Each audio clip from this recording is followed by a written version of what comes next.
Man hired a hitman to kill his estranged wife, but he got a big surprise when that hitman turned out to be a police officer.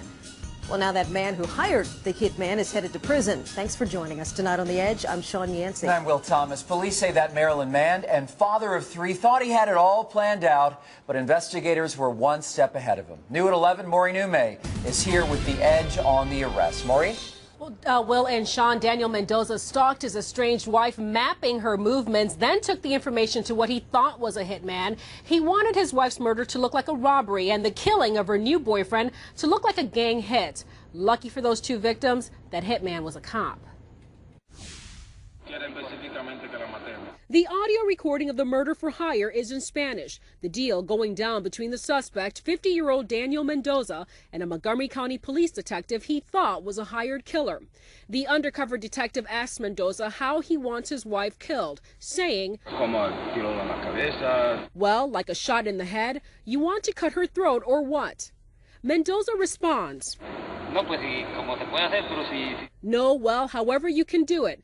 But if you could, well, like take her away and have her disappear so there's no body or anything, well, that would be better too, you know? Montgomery County prosecutors say Mendoza was enraged over his wife leaving him, getting an order of protection, and moving on with her life with a new man. They say Mendoza wanted her and her boyfriend dead. Was offering somewhere in the order of $5,000 with a down payment of $200 and the title to his car. Prosecutors say Mendoza drove the hitman past his wife's Rockville home and then led him through the route she would normally walk to get to the Twin Brook metro station, suggesting some nearby stairs would be the best area to kill her.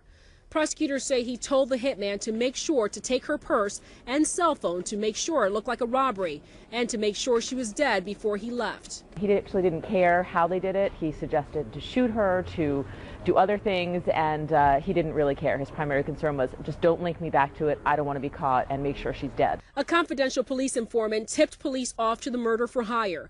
Prosecutors say without the help, Mendoza might have gotten away with his plan.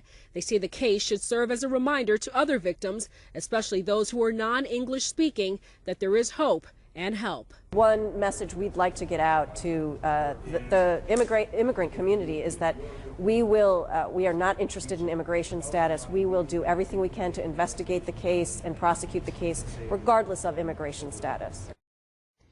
Now, before the murders went down, Mendoza had planned to disappear somewhere out of the country so he would not be connected to the murder. He is facing a maximum penalty of life in prison. Sentencing is May 8th. Will?